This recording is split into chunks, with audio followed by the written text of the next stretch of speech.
Olá pessoal, sejam bem-vindos a mais um vídeo aqui do canal. E hoje vamos falar um pouco sobre o filme O Som do Silêncio.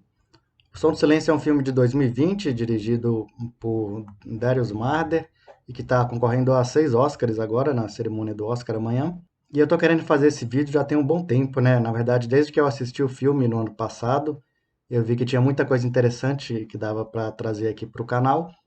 E daí eu fui adiando, e agora, antes tarde do que nunca, vou lançar o vídeo falando sobre o filme. Se vocês tiverem interesse em assistir depois o filme, ainda dá tempo de ver antes do Oscar, ou depois do Oscar, acho que seria melhor ainda.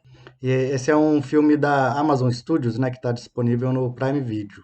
Nesse meio tempo eu tenho assistido, né, muitas críticas sobre esse filme, e eu percebo que nenhuma delas traz os temas sobre os quais eu vou falar aqui hoje, né? Esse não é um canal de cinema, é um canal de linguística, e queria trazer alguns apontamentos assim sobre como o filme trabalha com língua surda e cultura surda.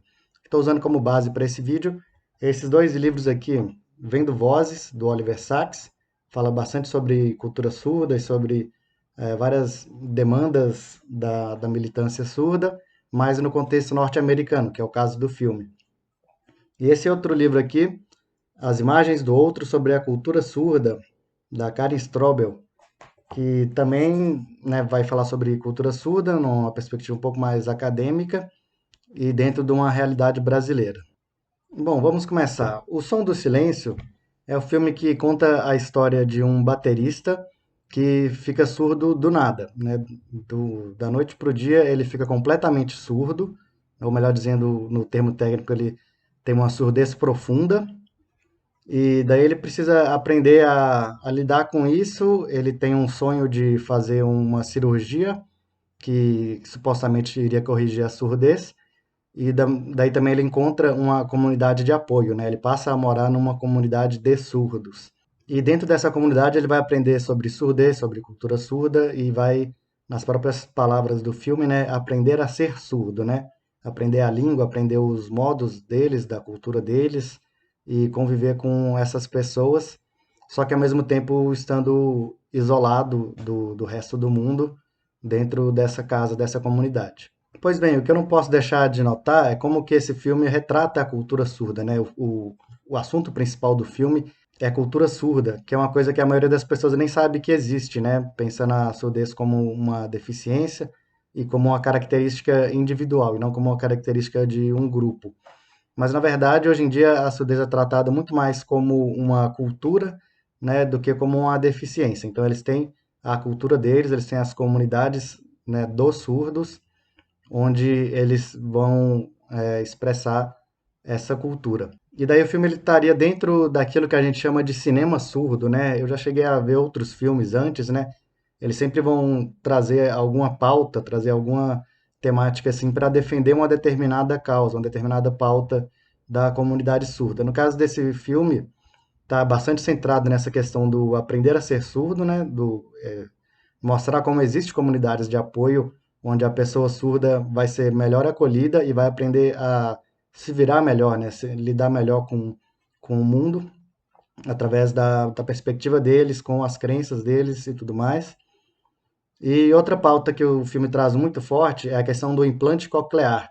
Ele é um tipo de implante que existe que as pessoas colocam para conseguir ouvir, né? Poucas pessoas fazem isso, tem muitas críticas, né, de quem discorda desse método. Então, e não pode ser confundido com o aparelho auditivo, né? O aparelho auditivo é aquele que é colocado atrás do ouvido para amplificar o som. O implante coclear ele é colocado dentro do crânio e ele vai simular som, ele vai sintetizar o som.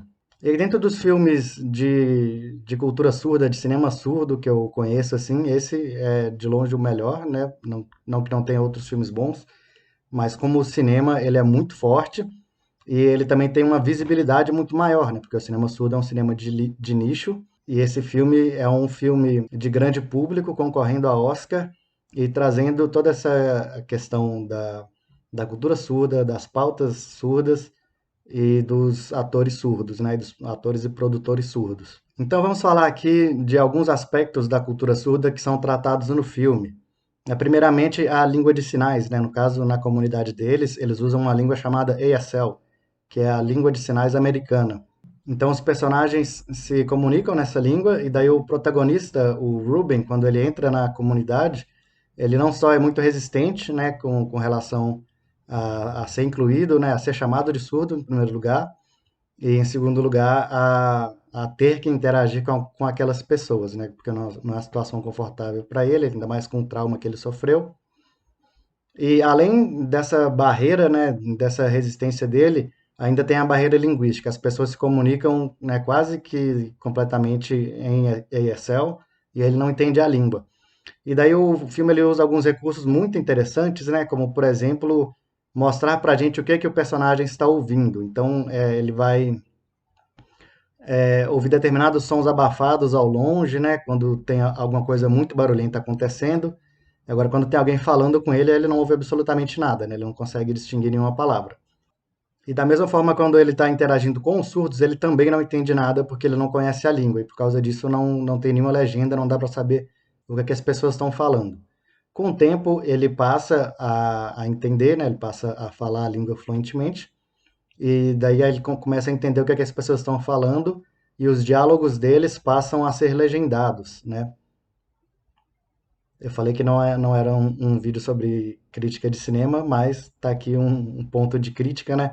Mostrar como que o diretor ele usa determinados recursos para transmitir para a gente o que o personagem está sentindo e também para trazer para a gente essa ideia do alheamento, né? De você ter uma barreira linguística e não conseguir se comunicar com as pessoas. Outro ponto que é mostrado é a leitura labial, né? Assim que o Ruben chega nessa comunidade pela primeira vez, a gente tem o choque, né, da, da pessoa ouvinte, né, um ouvinte e um ex-ouvinte, terem esse contato com a pessoa surda, né, e tem sempre aquele estranhamento, não sabe como se comunicar com a pessoa, mas na verdade eles entendem perfeitamente o que a gente está falando por conta da leitura labial. E daí tem alguns aspectos que são importantes quando a gente fala de leitura labial, que são mostrados no filme, né? Por exemplo, esse costume que a gente tem de falar virando a cara para o lado ou tapando o rosto de alguma forma, coçando, esse tipo de coisa, eles não gostam porque isso prejudica a leitura labial. Então, existem alguns momentos assim de entraves, e aí o personagem lá do Paul Russell, o Joe, ele fala, você não pode falar dessa forma porque eu não entendo. E daí também tem recursos tecnológicos que são mostrados, né, para conseguir possibilitar essa compreensão entre a pessoa surda que não ouve a fala ou não compreende a fala e a pessoa ou surda ou ouvinte que não compreende a língua de sinais, porque não conhece a língua. E aí um desses recursos, por exemplo, seria a transcrição computadorizada, né? À medida que a pessoa fala, o computador vai lendo isso em tempo real e transformando em escrita. Então é bastante usado esse recurso da escrita e fica bastante claro para a gente, né? Como a gente está nesse ponto de vista do protagonista, a gente percebe as dificuldades que ele passa de não conseguir se comunicar com as pessoas, mesmo quando ele usa a escrita, é muito difícil, quando ele usa a leitura labial, ainda assim é muito difícil se comunicar com as pessoas que não falam a língua de sinais. E aí eu queria falar um pouco sobre esse livro aqui, As Imagens do Outro, que aqui a autora fala sobre os aspectos culturais da surdez, né, ou aspectos da cultura surda. Que eu vou até ler aqui, né? São 8 aspectos: a experiência visual, o desenvolvimento linguístico, família, literatura surda, vida social e esportiva, artes visuais, política e materiais. Então são 8 aspectos, né? 8 artefatos culturais, como ela chama, que esses artefatos são aspectos importantes dentro da cultura surda, porque diz respeito à maneira deles de ver o mundo. Então, experiência visual seria a maneira particular de o surdo ver o mundo, em que ele, ao mesmo tempo, enxerga e escuta usando os olhos, né? Então, a maneira como eles significam o mundo através da visão é um pouco diferente, né? Da maneira como, talvez muito diferente, da maneira como o ouvinte o faz. Isso também fica bem claro no filme em alguns momentos. Outra coisa seria o desenvolvimento linguístico, né? Que seria o fato de eles usarem a língua própria deles, né? Que eles reconhecem como sendo a língua do seu povo, né? E daí outros aspectos que eu comentei, né? Como, por exemplo, a política, a questão deles terem pautas políticas próprias, e os materiais, que são aqueles recursos que eles usam para auxiliar em tarefas do dia a dia, né, como recursos tecnológicos.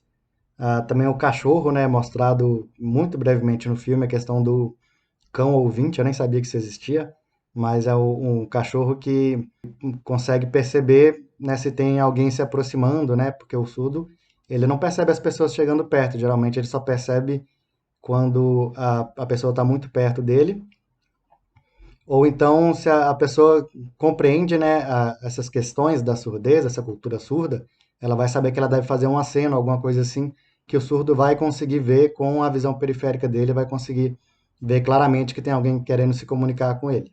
E daí eu trago essa questão dos artefatos culturais da cultura surda para mostrar como que nada no filme é por acaso. Tudo que está sendo mostrado ali, existe já uma discussão sobre isso dentro da comunidade surda. Eu acho interessante para quem gostou do filme de procurar saber dessas coisas, né? Tentar entender que existe essa comunidade surda, que ela tem a sua cultura e ela tem suas pautas, né? Suas matérias de importância, que daí é legal saber que existe, né? Saber como funciona. E daí teria outra coisa muito interessante que eu queria ressaltar, que é a relação do Ruben com as pessoas ouvintes, né? Porque quando ele está dentro da comunidade, ele acaba, né, se sentindo seguro. Quando ele chega, ele não se sente seguro, né? Mas ele começa a participar daquela comunidade de uma tal forma que tudo para ele é muito tranquilo, é muito fácil. E daí a gente corta, né, mais para o final do filme, corta bruscamente para uma cena em que ele tem que interagir com pessoas fora da comunidade. E isso é muito difícil, inclusive a maneira como os médicos tratam, mesmo quando ele fala com médicos especializados nessa área, eles não sabem lidar com o surdo, né? Eles não conseguem se comunicar direito e daí se desiste de comunicar. E acontece falhas de comunicação, né? Então, uma coisa tão importante que é você precisar confiar no médico para um tratamento que você precisa e você não tem autonomia nenhuma sobre isso, você acaba ficando como uma pessoa incapacitada. E, na verdade, o surdo ele não é incapaz. Ele simplesmente tem uma barreira linguística que precisa ser trabalhada. E daí seria interessante, né, pelo menos, no mínimo, né, para médicos que costumam trabalhar com esse público, saber a língua deles, né, saber da cultura deles, conseguir se comunicar melhor, conseguir tranquilizar as pessoas. E aí, além desses aspectos da cultura e da política, a gente também tem outra coisa muito importante que está representada em todos os filmes do cinema surdo, que é a representatividade do surdo, né? Quando a gente fala de representatividade no cinema, a gente sempre está falando de duas coisas. Uma é a pessoa se ver representada em tela. Então, existem personagens ali que representam a pessoa que está assistindo. No caso, o surdo se vê representado num personagem surdo, por exemplo, né? Ou um deficiente representado no personagem deficiente, um negro representado no personagem negro. E existe o outro lado da moeda também, que é a representatividade de profissionais surdos, né? Então, quando você vai fazer um filme para um público negro, ou vai fazer um filme sobre deficiência, um filme sobre surdez, um filme sobre LGBTs, não basta você ter a representatividade em tela. É preciso também ter pessoas na produção que possam falar desse assunto em primeira mão, né? Então, é interessante ter um roteirista surdo, um diretor surdo, um ator surdo, né?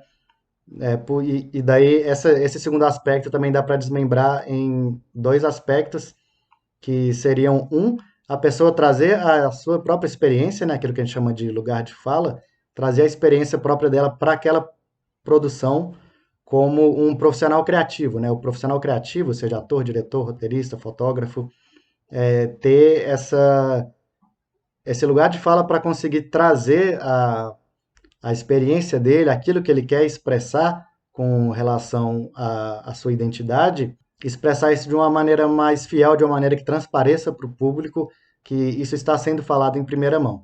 E por outro lado, tem a questão da empregabilidade mesmo, né? A gente tem dentro da comunidade surda, dentro da comunidade das pessoas com deficiência, existem muitas pautas, como eu falei, né? É óbvio que existem muitas pautas políticas, mas a principal é de empregabilidade. Então a gente tem atores surdos, a gente tem roteiristas surdos, maquiadores surdos. É preciso dar uma oportunidade para essas pessoas de expressarem a cultura deles e também conseguirem a sua renda. E daí é interessante que esse filme ele traz muitos atores surdos, né? Na verdade, a exceção do trio principal ali, que seria o Riz Ahmed, a Olivia Cooke e o Paul Rassi, todos os outros, quase todos os outros, né, atores e figurantes que aparecem em tela são surdos. Então, dentro da comunidade surda é preciso muitos figurantes, né? Usa-se muitos figurantes nas cenas em que eles estão na escola, que eles estão num show, em qualquer atividade social ali dentro da comunidade. É preciso muitos figurantes, é importante que esses figurantes sejam surdos também. Aí, para além disso, tem alguns atores com uma expressão um pouco maior que a dos figurantes, né? Que eu até anotei aqui seriam a Lauren Ridloff, mais conhecida como a Macari dos Eternos, a Chelsea Lee, que faz a amiga do Ruben, o Shaheem Sanchez, que faz o assistente do Joe, e o Jeremy Lee Stokes, que é o professor de língua de sinais. Além desses atores, a gente tem também o Paul Rassi, né, que é o que está indicado para o Oscar de melhor ator coadjuvante, que ele é um coda, né? É uma expressão que quer dizer filho de surdos. A gente precisa entender que dentro da comunidade surda, geralmente os surdos vão se casar entre eles, né? Lógico que ele vai casar com quem quiser, né? Mas é muito comum os casais surdos, né? Formados dentro da própria comunidade. E a gente precisa entender também que a surdez ela não é transmissível, né? Não se passa a surdez de pai para filho. Então o surdo ele sempre vai ter pais ouvintes e sempre vai ter filhos ouvintes. Mas esses filhos é o que eles chamam nos Estados Unidos de coda, né? Eles fazem parte da cultura surda também. Eles conhecem a língua, eles conhecem a cultura, eles fazem parte daquela comunidade. E além disso, são ouvintes, né? O que é uma discussão interessante também quando a gente fala do implante coclear, né? Que no filme é bastante criticado esse implante, mas existe uma parte da comunidade surda que ainda aceita que as pessoas deveriam ter o direito de fazer ou não se quiserem, desde que sejam, né, bem informadas. Que não é o caso no filme, ele não é bem informado, ele não tem a menor ideia do que está fazendo e acaba não tendo um bom resultado.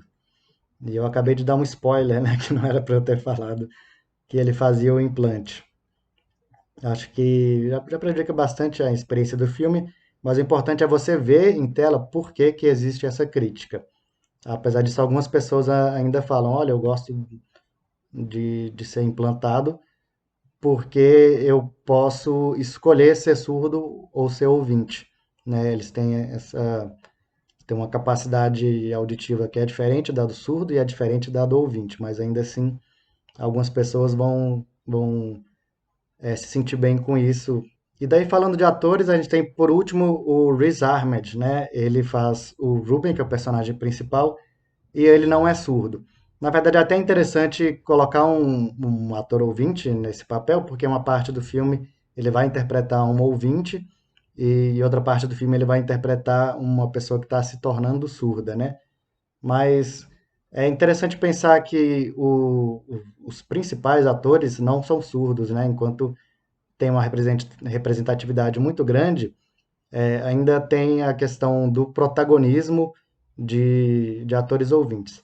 Isso também, né, não está errado e não é uma coisa incomum dentro do cinema surdo, mas é uma coisa interessante a gente parar para pensar. Por que que esse personagem que está tendo tanto destaque, né, que está até concorrendo ao Oscar de melhor ator, com bastante força na premiação, inclusive, ele é uma pessoa ouvinte que teve que conhecer a cultura surda, aprender a língua do zero, tudo por conta do filme.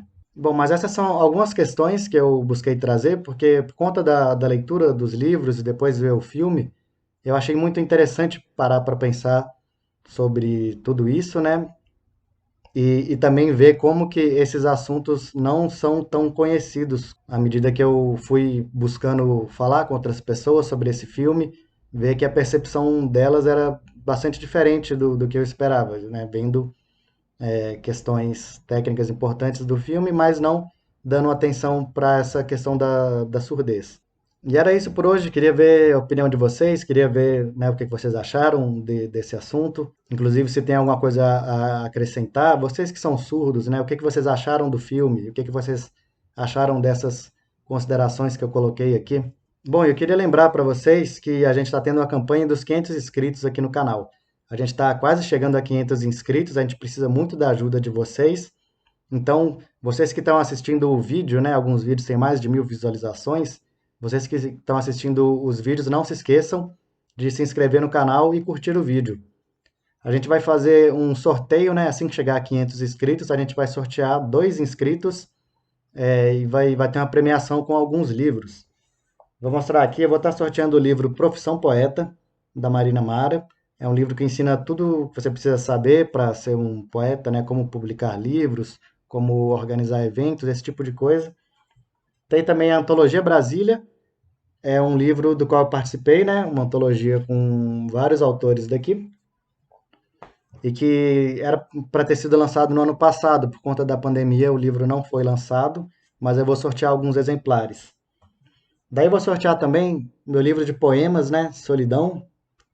E também o meu novo livro, O Século das Luzes. Esse é o livro que eu vou estar lançando aí, vou estar lançando aqui no canal nos próximos dias. Fiquem ligados. E que já está à venda, vai ter o link aqui no comentário fixado também. E por hoje é isso, né? Inscreva-se no canal, participe do sorteio e a gente se vê numa próxima. Muito obrigado pela atenção de vocês. Eu sou o Pacífico e até a próxima.